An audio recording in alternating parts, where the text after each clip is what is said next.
E ora ti ridi o no? No, no, perché so di cercare di iscrivere mio figlio a scuola per l'anno prossimo. Adesso.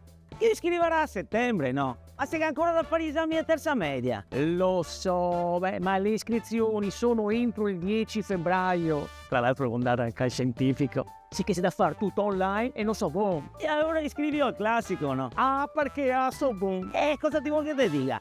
E ora iscrivi all'artistico. Ma se vuoi fare il scientifico, cosa ti dici? Poi il portale sei io stesso.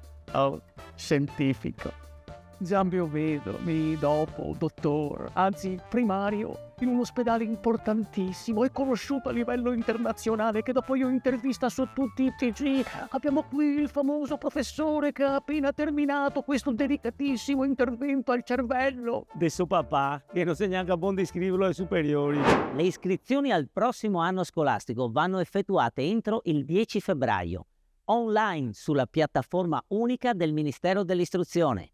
Se avete dei dubbi o delle difficoltà, rivolgetevi ai punti digitale facile della vostra zona e sarete seguiti personalmente da un facilitatore, come me. Ascolta, ma iscriverlo a un professionale? No! Ascolti, mamma, ti te lo vedi con gli yacht privato, l'elicottero, come Cristiano Ronaldo. Ma perché? E diventa calciatore? No, idraulico.